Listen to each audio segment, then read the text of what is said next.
নমস্কার বন্ধুরা, welcome to আরকে sports. আশা করি তোমরা সবাই সুস্থ ও ভালো আছো। তো আজকের এই ভিডিওতে কিছু গুরুত্বপূর্ণ বিষয় আপডেট শেয়ার করার রয়েছে, যেগুলো আগামীকালের ম্যাচ সম্পর্কে। হ্যাঁ, আগামীকালের ম্যাচের আগে প্রেস কনফারেন্সে অ্যাটেন্ড করেছিল আজকে মুম্বাই সিটি এফসির কোচ, মোহনবাগান দলের কিছু প্লেয়াররা। তো সব মিলিয়ে তারা কি বলেছে সেটা তো জানাবোই, তার পাশাপাশি একটা প্লেয়ারকে নিয়েও আপডেট শেয়ার করা রয়েছে যিনি মুম্বাই সিটি এফসি দলের হয়ে খেলতে পারবেন না। তো প্রথমত পিটার অর্থাৎ মুম্বাই সিটি এফসি দলের কোচ, তিনি কি বলেছেন? তো তিনি ম্যাচ সম্পর্কে বলেন, এই ম্যাচটার জন্যই আমরা এতদিন ধরে লড়াই করে এসেছি। পুরো দল সংঘবদ্ধ হয়ে প্রতিটা ম্যাচে পারফরমেন্স করেছে। লাস্ট একটা ম্যাচ বাকি রয়েছে এবং আমাদের কাছে বিশাল বড় সুযোগ রয়েছে এই সুন্দর ট্রফিটাকে ছোঁয়া বা নিজেদের করে নেওয়া। তাই এই ট্রফিটা পাওয়া বা এত কাছে চলে এসেছি, তো এই জায়গাতে কখনোই আমরা চাইবো না যে এখান থেকে আমরা বঞ্চিত হই এই ট্রফিটার থেকে। তাই যে কোনো মূল্যে যে কোনোভাবেই আমরা এই ম্যাচ জিততে চাইবো। অবশ্যই মোহনবাগান দল সেরা দল, তাদের এগেনস্টে তাদের ঘরের মাঠে খেলবো, তাদের অনেক সমর্থকরা সাপোর্ট করবে, আমাদের সমর্থকরাও আছে। তো সব মিলিয়ে একটা ভালো ম্যাচ অবশ্যই হবে। কিন্তু আমার মনে হয় যে দুটি দলই কোনো জায়গায় কোনো অংশে কাউকে জায়গা ছাড়বে না। খুব সুন্দর একটা ম্যাচ হবে। এখন খেলার উপরই সব কিছু থাকছে, যে দল ভালো খেলবে সেই দলই চ্যাম্পিয়ন্স হবে, এরকমই কথা বলেন পিটার। এর পাশাপাশি পিটার কিন্তু তারপর একটা বড়সড় আপডেট দেয় তাদের দুটো প্লেয়ারকে নিয়ে। সেটা হচ্ছে ওয়েল ভ্যান নেইভ, তিনি খেলতে পারবেন না কার্ড সমস্যার জন্য। আর আকাশ মিশ্রা, তিনিও খেলতে পারবেন না আগামীকালের ম্যাচ, কারণ তিনি চোট পেয়েছে। হ্যাঁ, তার ইনজুরি রয়েছে, যার কারণে আকাশ মিশ্রা খেলতে পারবে না মুম্বাই সিটি এফসি দলের হয়ে ফাইনাল ম্যাচে। তো তার বদলে অন্য কোনো প্লেয়ার অবশ্যই খেলবে, কিন্তু আকাশ মিশ্রাও মুম্বাই সিটি এফসি দলের ফার্স্ট চয়েস প্লেয়ার সবসময়, তো তিনি নেই। তারপর ভান নেই। তো অবশ্যই দুটো তারকা ফুটবলার নেই, তো একটু হলেও সমস্যা তো থাকছেই, কিন্তু অন্যান্য প্লেয়াররা হয়তো সেই সমস্যা বুঝতে নাও দিতে পারে। এবার যে বিষয়টা শেয়ার করব, মুম্বাই সিটি এফসি দলের দুই প্লেয়ার কি বলেছেন এই ম্যাচের আগে। যেরকম জয়েশ রানে, হ্যাঁ তিনি কিন্তু কলকাতার হয়ে একটা সময় খেলে গেছিলেন, তো সল্টলেক স্টেডিয়ামটাকে তিনি খুব ভালোভাবেই চেনেন, জানেন। তো তিনি বলেন যে খুবই ভালো লাগছে, আমরা সংঘবদ্ধ ভালোভাবে পারফরমেন্স করেছি বলে আজকে এই জায়গায় আসতে পেরেছি। আরও একটা ফাইনাল ম্যাচের অভিজ্ঞতা হবে, আমার খেলার অভিজ্ঞতা হবে। যেভাবে দল রয়েছে আমাদের, যেভাবে পারফরমেন্স করছে, তাতে করে আমাদের দল এখন খুব ভালো সেরা সময়ের মধ্যে দিয়ে যাচ্ছে। তাই আমার মনে হয় যে যতই মোহনবাগান দল শক্তিশালী হোক, তাদের ফ্যান্সরা এসে তাদের সাপোর্ট করুক, কিন্তু আমরা এই ম্যাচটা আমরাই জিতে শেষ অবধি চ্যাম্পিয়ন্স হব, এরকমই একটা কথা বলেন জয়েশ রানে। এবার রাহুল বেকে তিনি কি বলেন? তো রাহুল বেকে বলেন, অবশ্যই ম্যাচটা খুবই এক্সাইটেড, একটা হাই ভোল্টেজ ম্যাচ হতে চলেছে। সল্টলেক স্টেডিয়াম খুবই একটা কাছের স্টেডিয়াম, এখানে অনেক ম্যাচ খেলেছি। যেরকম এর আগে ইস্টবেঙ্গল এফসি দলের হয়েও আমি এই সল্টলেক স্টেডিয়ামে মোহনবাগানের বিরুদ্ধে ম্যাচ খেলেছি, এবং মুম্বাইয়ের হয়ে, ব্যাঙ্গালুরু হয়ে এই সল্টলেক স্টেডিয়ামে ম্যাচ খেলেছি। কিন্তু এখন যে ম্যাচে মুখোমুখি হব, এটা একটা ফাইনাল ম্যাচ, আইএসএলের ফাইনাল ম্যাচ। তো এই ম্যাচটা সম্পূর্ণ আলাদা ম্যাচ। হ্যাঁ, এর আগে ডার্বি ম্যাচে তো খেলেছি ইস্টবেঙ্গলের হয়ে, তো সেখানে সল্টলেক স্টেডিয়ামে খেলার অভিজ্ঞতা আর এখন মুম্বাই সিটি এফসি দলের হয়ে ফাইনাল ম্যাচ খেলার অভিজ্ঞতা সম্পূর্ণ আলাদা হবে।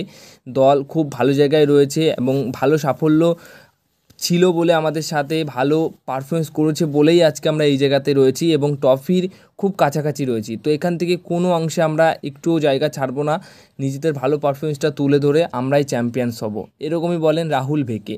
তো এই ছিল মোহনবাগান দলের এগেনস্টে ম্যাচ খেলার আগে মুম্বাই সিটি এফসি দলের কিছু প্রেস কনফারেন্সের প্রশ্নের উত্তর। এবার যদি কথা বলি টিম মোহনবাগান দলকে নিয়ে, তো মোহনবাগান দলের কোচ আন্তোনিও লোপেস হাবাস প্রথমে তিনি কি বলেন এই ম্যাচটা নিয়ে। তো তার কাছেও খুবই ইম্পর্টেন্ট ম্যাচ, তো তাকে একটা কথা মনে করিয়ে দেয় সাংবাদিকরা যে রিভেঞ্জ কী হবে এই ম্যাচে। এই প্রশ্নের উত্তরে তিনি বলেন যে দেখুন, এইসব রিভেঞ্জ বদলায় এইগুলো মুভিতেই হয়, এইগুলো মাঠের মধ্যে ফুটবল ম্যাচে বা ক্রিকেট ম্যাচ খেলার মধ্যে এইগুলো কিছুই হয় না, কারণ খেলার মধ্যে থাকেই, খেলায় হার জিত রয়েছে। রিভেঞ্জ নিতে গিয়ে যদি আমি হেরে যাই সাপোজ, তাহলে কি হবে?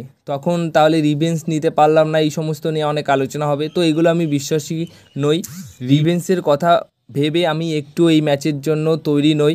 আমরা যেরকম প্রতিটা ম্যাচের জন্য তৈরি, তেমনই এই ম্যাচের জন্য তৈরি রয়েছি। হ্যাঁ, এটা একটু স্পেশাল ম্যাচ, একটু হাই ভোল্টেজ ম্যাচ অবশ্যই হবে, কারণ ফাইনাল ম্যাচ বলে কথা। তো সেখানে যা যা পরিকল্পনা করার সেটা আমরা করব ঠিকঠাকভাবে। সেই অনুযায়ী আমরা আশা করি এই ম্যাচটা জিতে শেষ অবধি ফাইনাল ম্যাচ থেকে ট্রফিটা আমাদের ঘরেই রাখবো।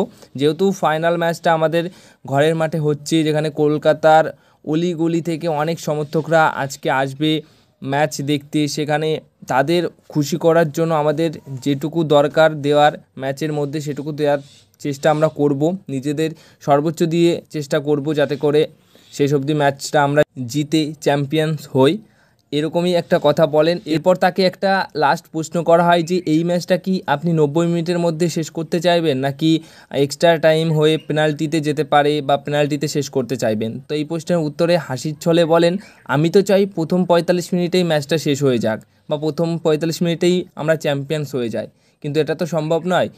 প্রতিটা ম্যাচ অবশ্যই এক এক ধরনের হয়ে থাকে। এটা ফাইনাল ম্যাচ, যদি প্রথম 90 মিনিটে কোনো রকম ম্যাচ নির্ধারিত না হয় যে কোন দল জিতছে কোন দল হারলো, সেটা তাহলে এক্সট্রা টাইমে গিয়ে দাঁড়াবে।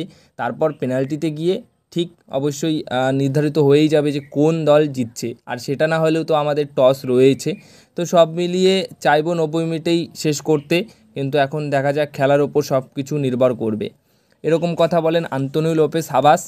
এবার শুভাশিস বোস তিনি কি বলেছেন এই ম্যাচের আগে? তো তিনি বলেন, দেখুন এই ট্রফিটার জন্যই হাজার হাজার সমর্থকরা আমাদের মাঠে এসে সমর্থন করেছে, প্রতিটা ম্যাচে আমাদের যেভাবে সাপোর্ট করেছে, তাদের জন্য এই ট্রফিটা অবশ্যই আমি জিততে চাইবো। আর আমার দল, পুরো দলই একটা ফ্যামিলির মতো, তো সবাই ভালো খেলছে, ভালো করছে। কোনো জায়গায় কোনো প্রবলেম হলে আমরা সেটা নিজেদের মধ্যেই সলভ করি। তো সব মিলিয়ে একটা ফ্যামিলির মতো হয়ে গেছি আমরা। আর আমাদের বাইরে যে 12 ম্যান রয়েছে অর্থাৎ সমর্থকরা, তারা যেভাবে সাপোর্ট করছে, তাতে করে তাদের হাসি ফোটানোই আমাদের একটা কাজ। তো এত কাছে চলে এসেছি ট্রফি, তাই নিজেদের ঘরের মাঠে যেহেতু ম্যাচটা হচ্ছে, তো আমরা যে কোনো মূল্যে এই ম্যাচটা জিততে চাইবো এবং আমরা চ্যাম্পিয়ন্স হব, এই কথাটা বলেন শুভাশিস বোস। এর পাশাপাশি দিমিত্রি পেট্রাস তিনি কি বলেন? তো তিনি খুবই একটা ভালো কথা বলেন, মন ছুঁয়ে যাওয়ার মতো কথা বলেছেন। এই কথাটা আমার পার্সোনালি খুব ভালো লেগেছে। তো তিনি বলেন, Kolkata is my home, I love playing here in India, playing with those local kids and also special moment for me, it just come naturally to me. যে এই যে লাস্টের যে কথাটা বলেছেন, মানে তার এই যে ইন্ডিয়াতে এসে খেলা, কলকাতায় তার নিজের বাড়ি মনে করা, তারপর বাচ্চাদের সাথে যেভাবে খেলে, এই যে লাস্টে যে কথাটা বলেছেন যে এটা তার নিজের থেকেই ভেতর থেকেই আসে, এই যে খেলবো, আনন্দ উপভোগ করবো, এটা শুনে আরও খুব ভালো লাগলো দিমিত্রি পেট্রাসের মুখ থেকে। তো সব মিলিয়ে দুর্দান্ত একটা ম্যাচ আমরা কিন্তু উপভোগ করতে চলেছি। তাই সবাইকে একটাই অনুরোধ করব, যাতে করে আগামী দিনের ম্যাচের জন্য প্রে করো, যাতে করে মোহনবাগান দল খুব ভালো পারফরমেন্স করে এই বছরের ট্রফিটা যেন মোহনবাগান দলেই আসুক বা মোহনবাগান দলের কাছেই আসে, কারণ আমরা সেটাই সবাই চাই। সারা ভারত জুড়ে কিন্তু আগামীকাল একটা অন্যরকম ম্যাচ দেখতে চলেছে, যেখানে শুধু ভারত নয়, কারণ ভারত বাদ দিয়েও অন্যান্য দেশে অনেক মোহনবাগান দলের সমর্থকরা রয়েছে যারা আর কি এই ম্যাচটা দেখবে। অবশ্যই ইস্টবেঙ্গল, মোহামেডান, অন্যান্য দলের ফ্যান্সরাও কিন্তু এই ম্যাচটা দেখবে, কারণ দুটো সেরা দলের মধ্যে এই ম্যাচটা অনুষ্ঠিত হচ্ছে।